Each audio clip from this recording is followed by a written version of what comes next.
It was a crow, and this lady had rescued him as a baby and she'd raised him, but he had become sick.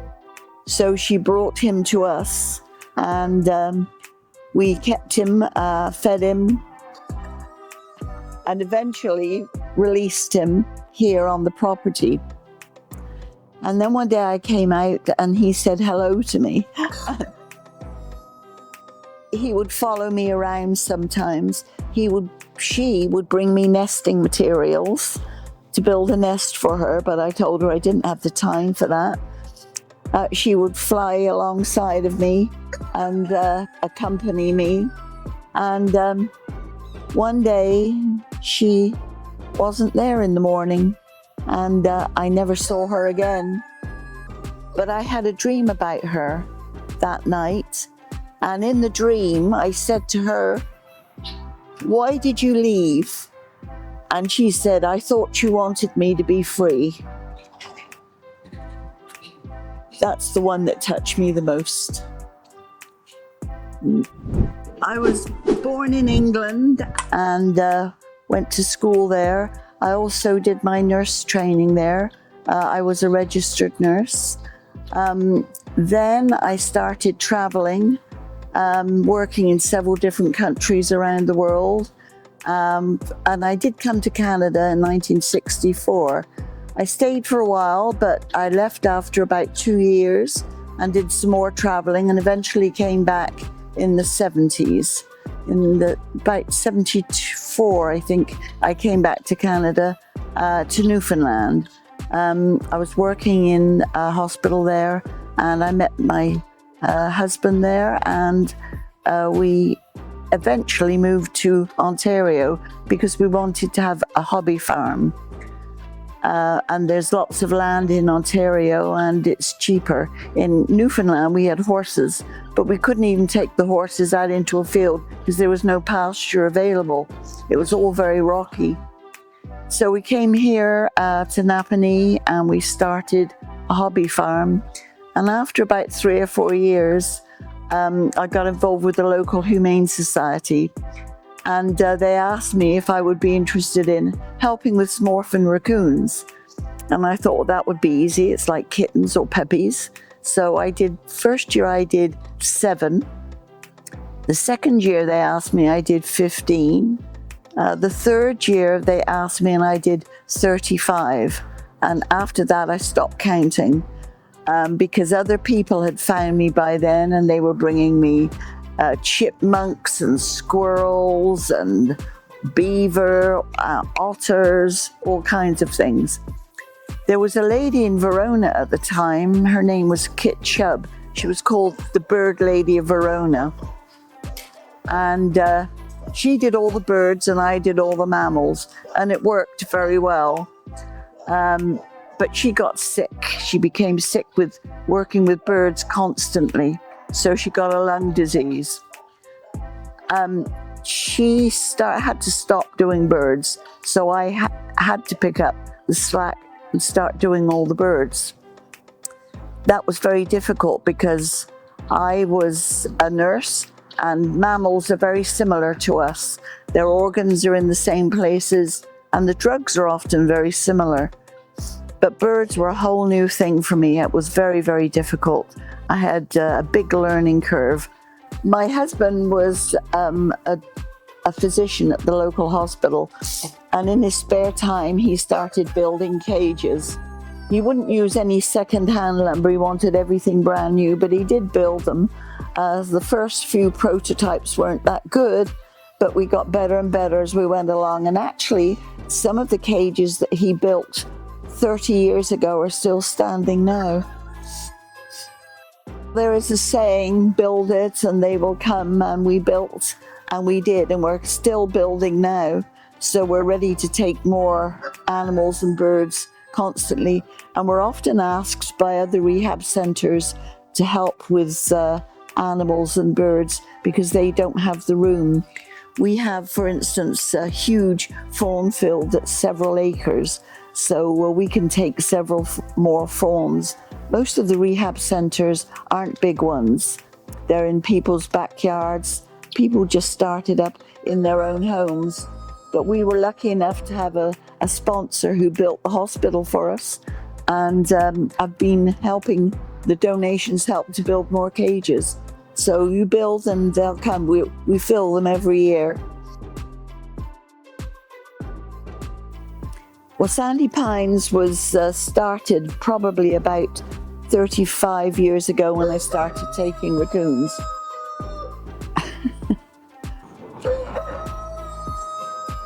I can't shut him up. No, it's okay. It's okay. You'll be part of it. We weren't a registered charity at the time, and we just worked on donations and, frankly, putting our own money into it. After about 12 years, we began to see that we were going to be bankrupt pretty soon if we kept on this way. So we became a registered charity and started soliciting for donations. And then I met a wonderful group of people in Kingston who became our fundraisers, and that really helped. So with the fundraising and the donations, we grew and got bigger. And then a lady came to see me and she said, "We'd like to build you a wildlife hospital." She and her husband built me this wonderful center, and it's just grown since then. All these animals and birds you see walking around here are rescues. We've had everything in here from a mouse to a moose, and a hummingbird to a bald eagle. So everything in between. We've had every kind of mammal, every kind of bird, and every kind of reptile that you can imagine through here. 50% of them are mammals, 50% birds. This is our turtle room. And this is our baby turtles over here.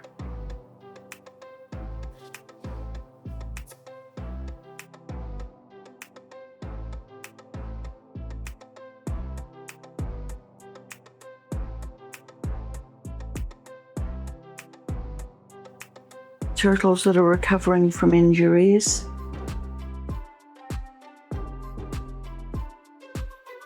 And we're always looking for volunteers of all ages. We do high school placement hours for students, and we've got volunteers as old as 80, so this is good.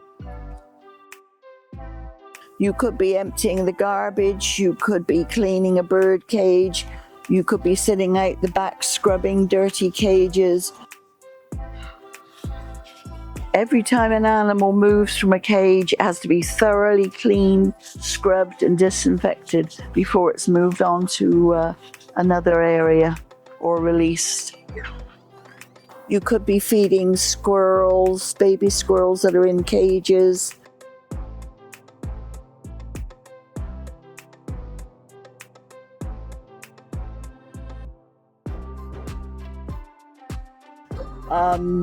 You could be helping with the laundry, doing dishes, washing syringes, restocking shelves with towels.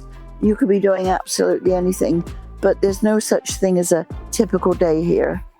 Every day is different, which is one of the reasons I like it. It's never boring. There's always something happening.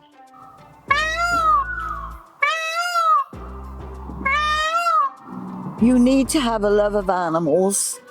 You need to be prepared to do dirty work, scrubbing cages, cleaning, preparing food. But if you love animals, this is the place for you. This is really good therapy.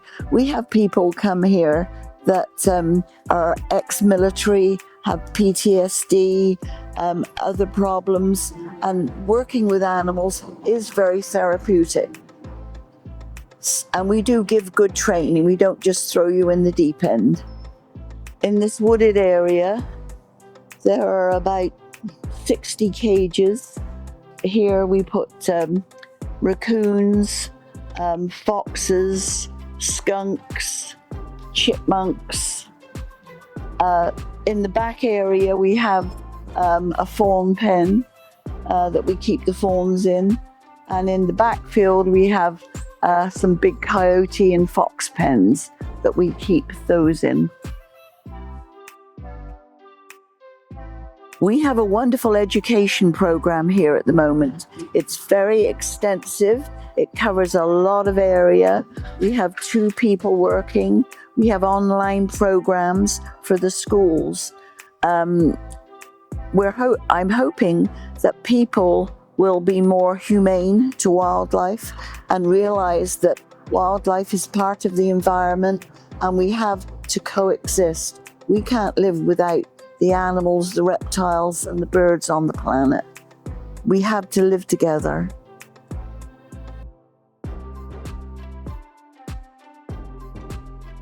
If you hit an animal, stop and bring it in.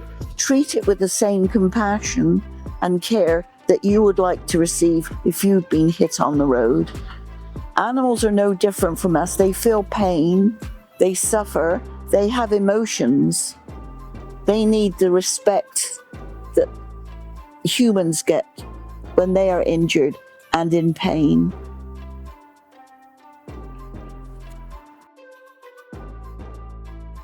If there's any doubt in their mind, they should give us a call. We prefer phone calls. We can often prevent unnecessary admissions. People often find something like a bird hopping across the lawn and they don't see a parent bird and they might think that the bird is an orphan. If they phone us, we can ask them to watch the bird, see if it's being fed by its mother, keep an eye on it, and if all else fails, bring it in, but don't bring it in right away. Watch and wait and see. If the animal is obviously injured and in bad condition and can't move, then bring it in to us. So all these bats in here are hibernating for the winter. We wake them up every 2 weeks. We weigh them, feed them, and then put them back into hibernation. We're going to start releasing pretty soon. I think this weekend the temperatures are going to be up at night, so we can start releasing the bats. All the bats have to be released where they were found. It's very important. They're very territorial. So we've got some from Cornwall, we've got some from Toronto. Every bat goes back exactly where it came from. The community has been absolutely amazing. I've had not only volunteer support from people in the community and the extended community, Belleville, Kingston. I have now volunteer drivers all over Ontario. I've got a fundraising group in Kingston that do fundraising. The town has been very generous, giving us help. We've been getting help from the government for student placements. The community has been wonderful to us, and we get pop-up fundraisers. Someone in the community will call and say, we're doing a fundraiser for you on the weekend. We're selling cupcakes or a bake sale, and do we have your permission to go ahead? And we give them the advertising, and they go ahead and do it for us. The community is very supportive. It's a great community to work in. Yeah. Charlotte! She was rescued from a sales barn. She's pretending to be dead, but she's not. She's just lazy. Charlotte! Probably the one that touched me the most was a bird that we rescued. It was a crow, and this lady had rescued him as a baby and she'd raised him, but he had become sick. So she brought him to us, and we kept him, fed him, and eventually released him here on the property. But he was very human oriented, and he just hung around here. And then one day I came out and he said hello to me. he would follow me around sometimes. She would bring me nesting materials to build a nest for her, but I told her I didn't have the time for that.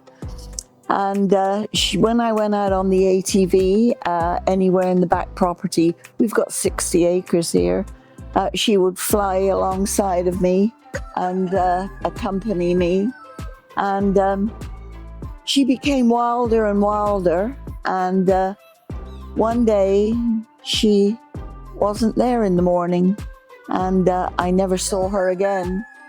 And I think that she went back to the wild. I hope she did, because that was the plan.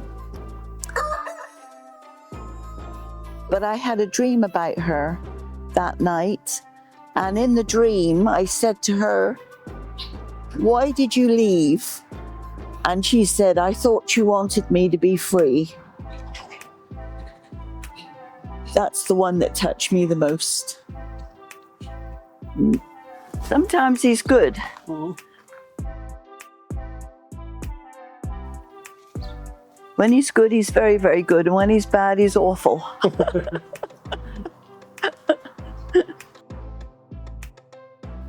He thinks he owns the place. I feel that I'm lucky to be able to do what I want as long as I have been doing it.